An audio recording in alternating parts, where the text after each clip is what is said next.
Diamo il benvenuto all'ambasciatrice del Kosovo in Italia Nita Shala, docente universitaria e avvocato con una solida esperienza nelle istituzioni internazionali. Nel corso della sua carriera si è occupata in particolare di violenza contro le donne.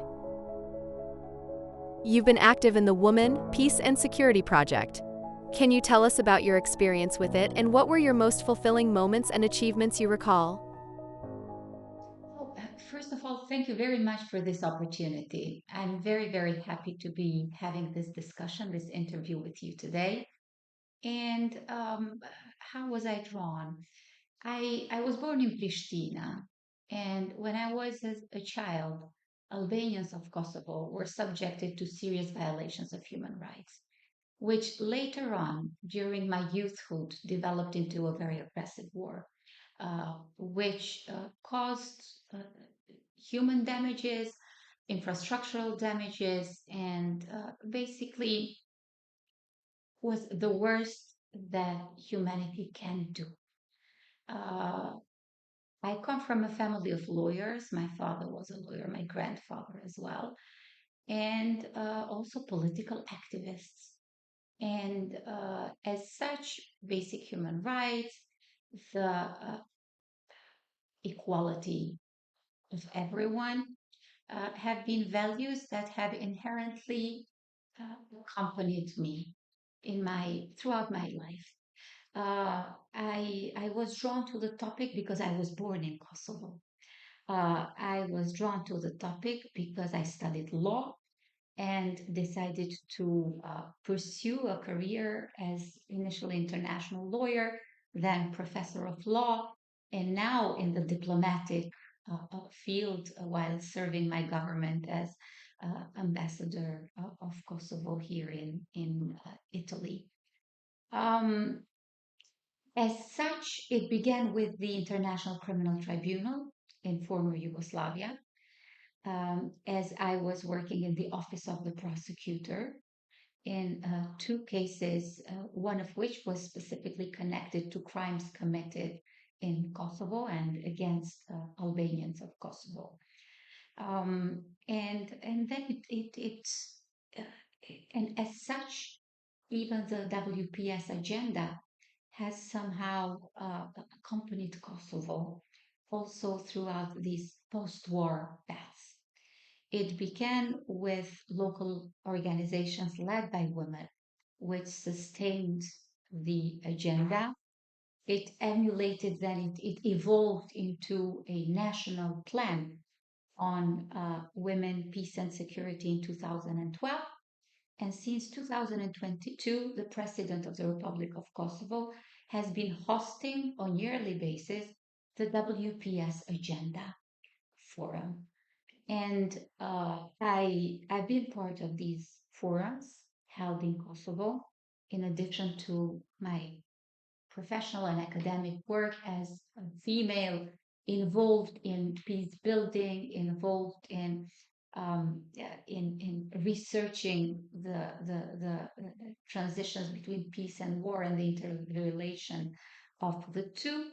And it coincided that at that time I was also serving for the government of Kosovo as Vice Minister of Justice and National Coordinator against Domestic Violence.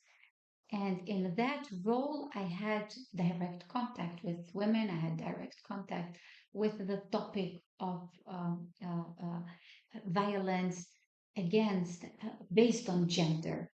And in this way, I've been part of these processes and these discussions.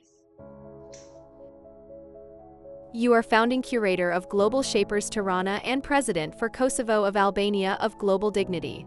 How important is the concept of dignity while creating policies and laws aimed at protecting and supporting women? Indeed, since my since my youth, I've been involved in volunteering and in active citizenship, active participation as a citizen of Kosovo, of the reality I grew up in. And as such, I was a volunteer for the International Red Cross for many years. then while I was doing my PhD studies, my doctoral research in Geneva, I got a chance to interact with the World Economic Forum and their platforms. In this way, I learned about the Global Shapers community and recognizing that such hub was non-existent in Albania. After finishing my PhD, as I was working as advisor to the Minister of Interior of Albania, I decided to found the Global Shapers community in Tirana, the capital of Albania. As such, I found a group of more than 20 eh, young individuals, ambitious, but also with the will and the capacity to impact positively their community. And with them, we've been working in different projects. We've aimed to eradicate poor vision in Albania in collaboration with Essilor, the world leader of ophthalmic lenses production. Uh, and in these contexts, I also came to know about Global Dignity, which is a platform that the Crown Prince of Norway, together with two other, a scholar and a famous entrepreneur, have began and which aims to promote the principle of dignity. And then this led to other networks that basically do these similar activities. The BMW Foundation, working on responsible leaders, the Apolitical Foundation, working on New Voices Council, and again on youth participation in politics, and so on and forth. Dignity in itself is a very intriguing value and principle. It is guaranteed by constitutions, many constitutions worldwide. However, even defining dignity is not easy. A reasonable way to get around the concept of dignity is to understand that everybody should be free to live the way they want to live and be accepted to do that. In and basically this is the leading idea of this value, or at least the reading that I give to to this value. Um, how does it impact policy making? It impacts when those drafting the legal acts recognize the value of dignity. It becomes very important when one drafts acts which are like the constitution of a country.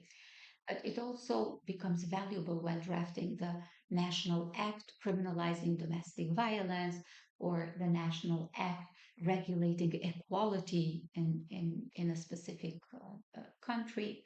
And in this regard, and this is something that also the Global Dignity Platform has been working on for many years now and been doing really exceptional work, is by teaching and informing stakeholders about the value of dignity, making people think about the concept of dignity, because from time to time we forget about these inherent values, and when those drafting the acts, the legal acts, have these principles or feel these principles close to them, uh, and recognize the responsibility to act in compliance with them, then that gets reflected in the legal norms. In conflict scenarios, it is key to ensure accountability and non-repetition of wartime crimes. Which concrete steps can we take to make sure that these concerns are accounted for in post-conflict scenarios? Thank you very much. I've actually, guarantees of non-repetition have followed me throughout 4 years of my life. Since I did my PhD, my doctorate on guarantees of non-repetition. So I've been thinking of the concept of the legal obligation for such a long time. It culminated with the book I published with Routledge, coincidentally 2 months before getting this office, before getting the placement as ambassador here in Italy. Um, when one looks at post-war situations, and these are the studies and the doctrine from transitional justice field, it's important to ensure accountability so that those who have committed the crimes get the punishment they deserve in relation to them, are initially found guilty and then get the punishment. Then it's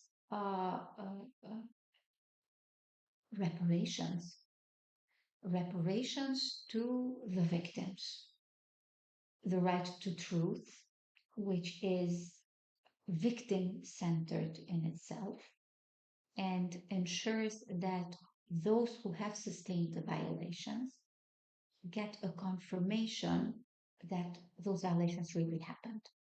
Even in Kosovo, we have a situation where although we've had massacres, we've had crimes against humanity, um, violations of international humanitarian law, confirmed even by an international court, International Tribunal for Former Yugoslavia, and other mechanisms, other justice mechanisms. We still have a neighbor, which is Serbia, who does not feel responsibility, negates these crimes, does not accept even a curing of these crimes. This has happened historically in different contexts throughout the world where there have been situations similar to ours, where the perpetrators negate what has happened.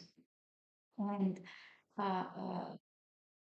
in a way, we are lucky because at least the genocide that happened this last 30 years or 30 years ago was documented broadly because of the media, because of the international presence, because of so it's impossible to deny it because everybody has seen it. And in this way, victims kind of it's unreasonable to deny it. But nonetheless, perpetrators deny these kind of situations, these kind of horrendous actions that they committed. So the right to truth is very important. And the fourth component are guarantees of non-repetition. When I began studying, they were highly understudied. Not much had been written about guarantees of non-repetition.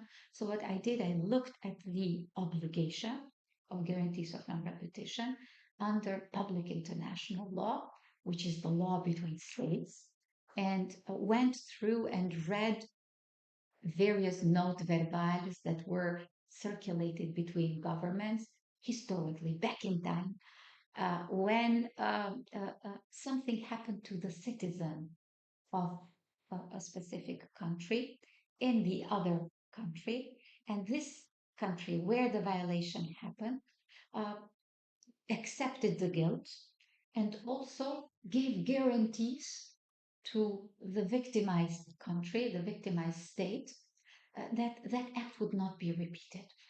It began by giving general guarantees of non-repetition by saying this act will not be repeated. And later on, it developed into giving specific guarantees of non-repetition, kind of will enact this law, will change this procedure, will train our forces, will do. So there were specific acts listed as guarantees of non-repetition.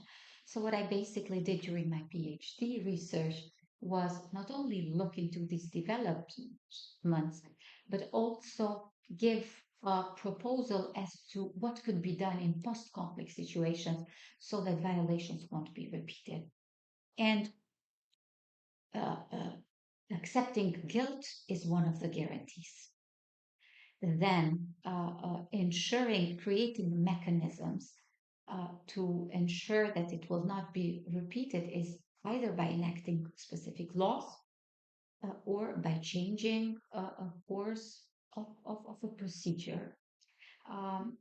in the situation in the Balkans, we're still faced with a reality where history is told not fairly and not rightfully, not truthfully in all countries.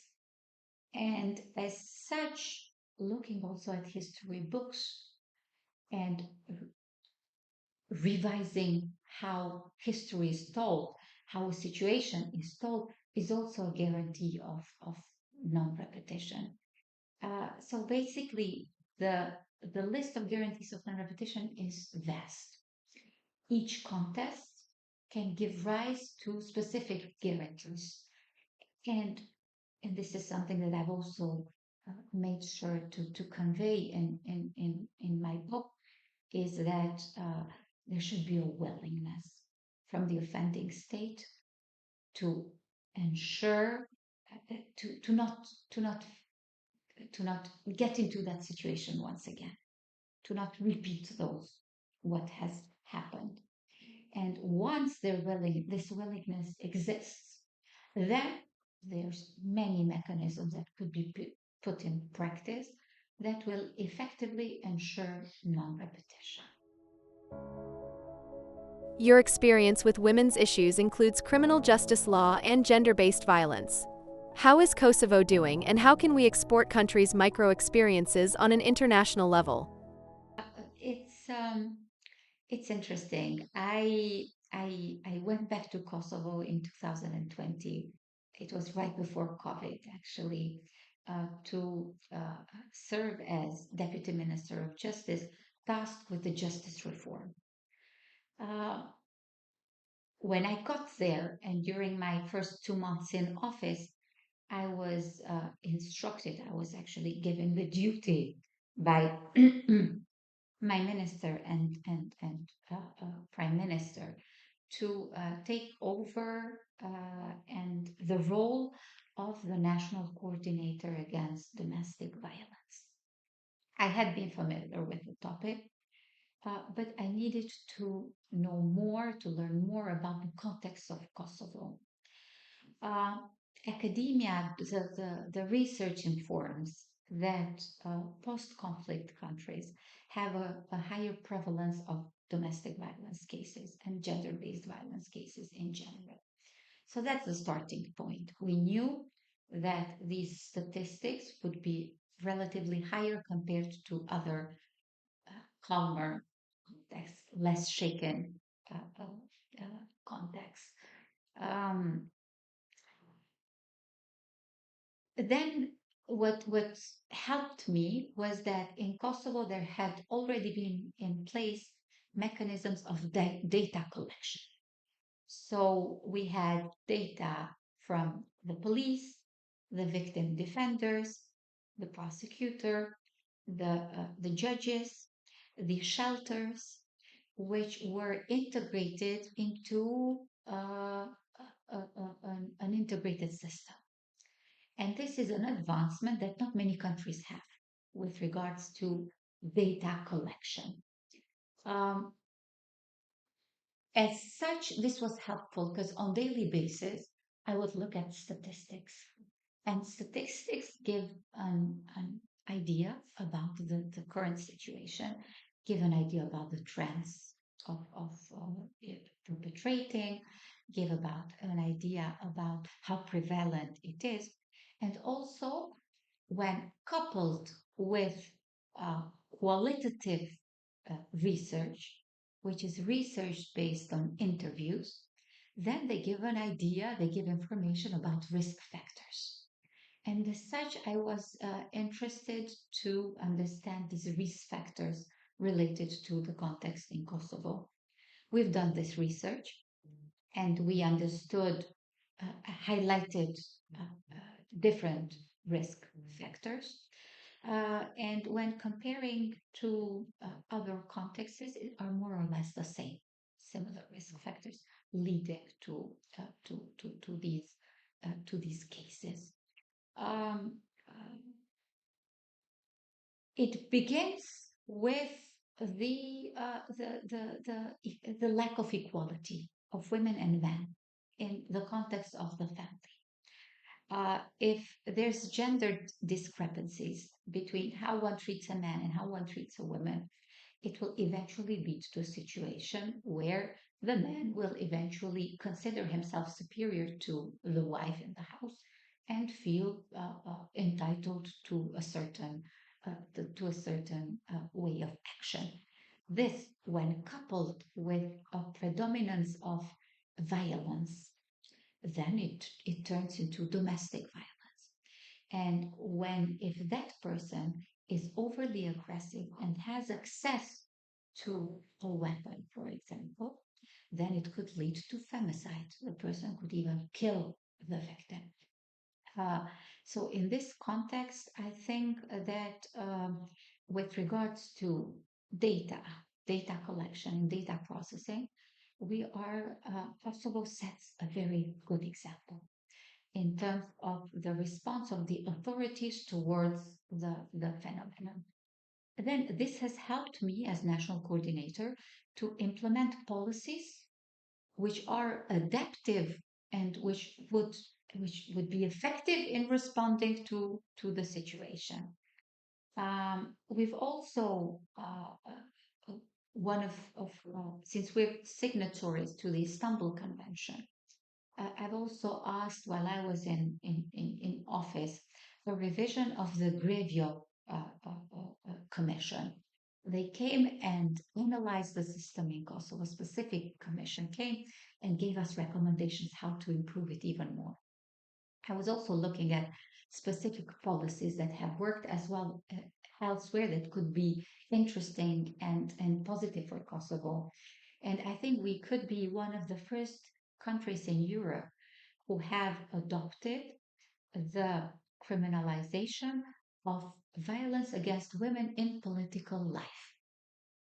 It's it's a beautiful provision.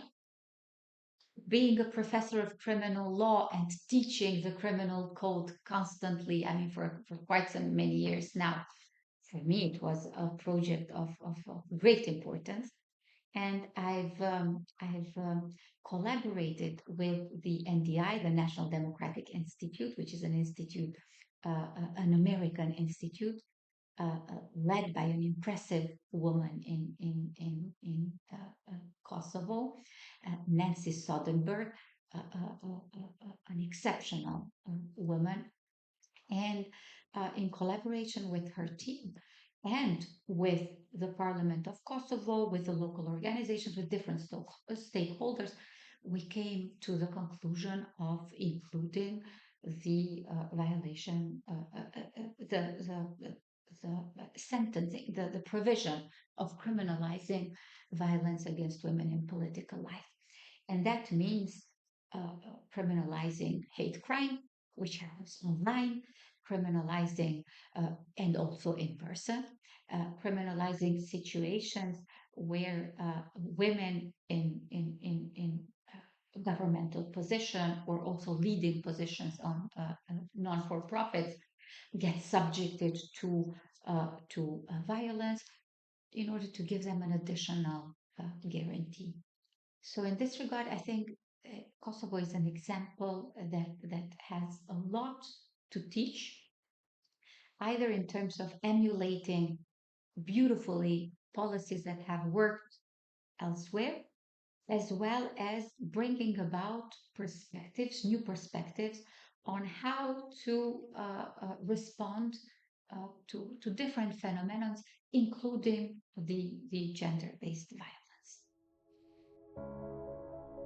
The job of an ambassador as a woman has evolved over the years.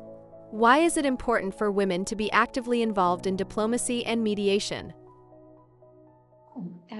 Practically diplomacy, but similar to many other fields, have been male-centered. It was always men discussing and deciding these issues. Um, I've I've had the luck and honor to work and to work closely with the Albanian ambassador to the United Nations office in Geneva during the time that I was doing my PhD. Her name is Filoreta Kodra, at the time where Albania became member of the Human Rights Council. And she was the first example of a woman serving as ambassador with whom I was close to and could see and learn about the field and also the ways of a female ambassador in a relatively male dominated area. Uh, uh, she was exceptional. She was also, she's now she's retired, lives in Tirana, but it has been an impressive experience for me to see from her doings and to learn from her doings. Serving as ambassador in Rome, in Italy, is an exceptional experience. Italy is a very warm and welcoming reality. Uh, as such, I found here a really warm reality, a really a very fruitful and productive environment, I'd say. Um, while accredited to Italy, I think there should be around 160 ambassadors that are resident here in Rome. Around 50 of these ambassadors are female, are women ambassadors.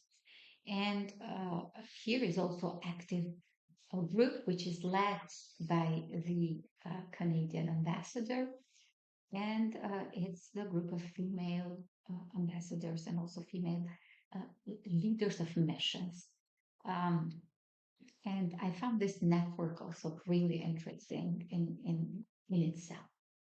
Um, there is need for women. There is need for inclusion. I'd say that if there's something that any of us can do, is actually be more inclusive.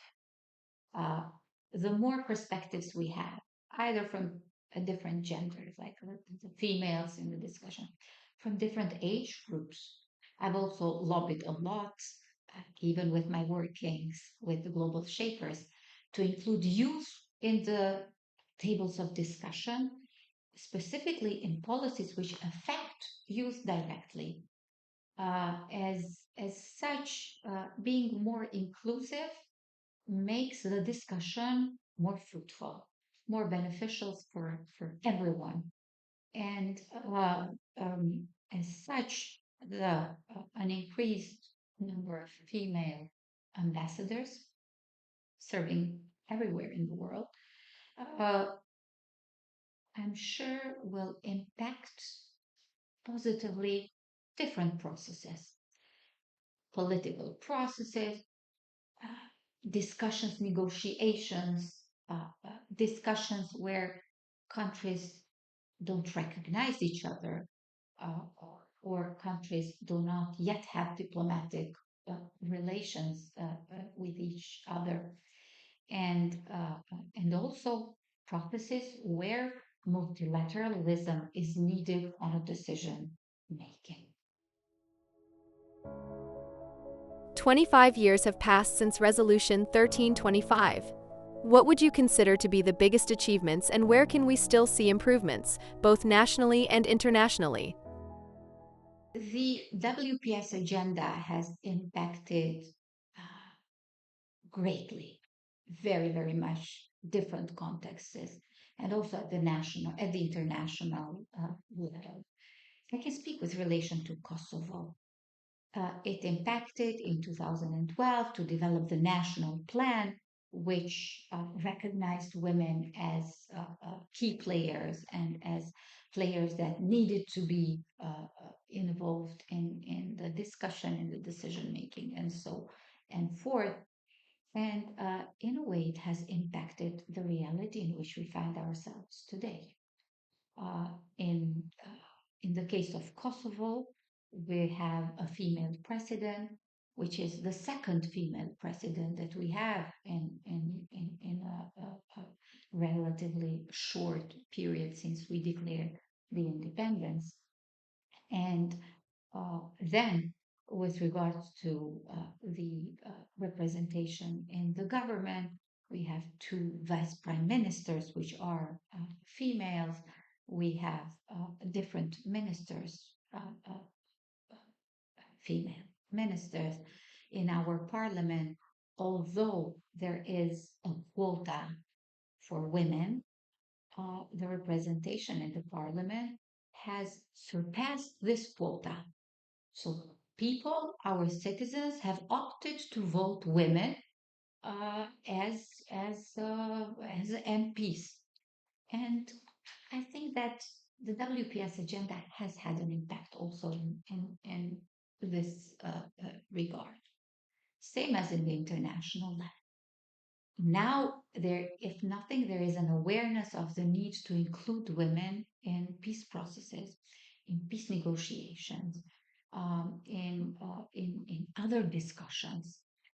We have more and more roles, important leading roles that are held by different women, and in a way, I think that this is also owned to the WPS agenda. What could we do? What could we do more? I'd say ensure that there's more and more inclusiveness. I think inclusivity is the key, and by ensuring that uh, uh, countries, realities, international mechanisms uh, are more inclusive, are more open to different voices, different perspectives, including gender-based ones. That will make this agenda even more impactful. Violence against women takes many forms, including digital. What effective policies can be implemented to bring true change? Um, it's what I think is that policies are made from individuals. The and in decision-making tables, there are few seats that come with privilege. The others need to be taken. So and when I say this, I rely to a quote I remember. I heard from Madeleine Albright, the American State Secretary, and she basically said that you have to take these positions. They're not granted. You have to fight for them and get into these roles. So my proposal, my recommendation would be to be more active as a youth, be more active as a woman uh, doing working in any institution, including academia, and understand, learn the processes, understand where there is a possibility for someone to get a space, and then fight for that space. So and this is something I do when I teach my students in Pristina, is that I tell them that they should not accept everything as absolute truth. They should always challenge the uh, the, the situation when they deem that they were not treated fairly, or and also rejected players when they don't, when they think that a process is not going in the right way. Uh, the reason why I joined the government and the reason why I also serve here as ambassador is because I was not happy with how others before me were doing these jobs. So I was convinced that I could do better. And that's why I fought to get into these opportunities. I, of course, worked hard to equip myself because we know that time favors the prepared. And as such, I took efforts in into studying hard, learning the system well, understanding, reading a lot, and in this way, equipping myself with the necessary skills and knowledge, which would allow me to be an acceptable player, an acceptable individual in the discussion table and the decision making table.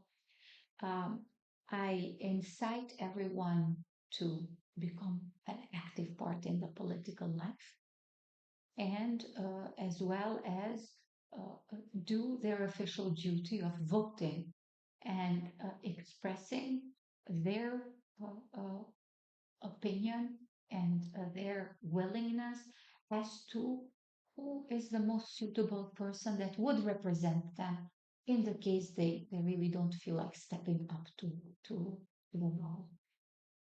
So I'd say that basically this is how I view these developments. But I don't think that these are set in stone processes.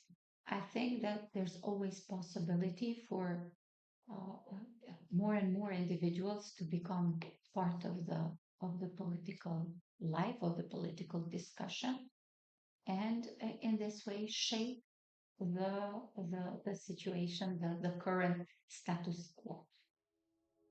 So I just like to thank you for this opportunity. I find that the WPS agenda is a crucial topic and is an important process. And as such, the more we discuss about it, the more we interact with the concepts, the more we interact with the tools, with the applicable tools, uh, it will be more impactful for everyone.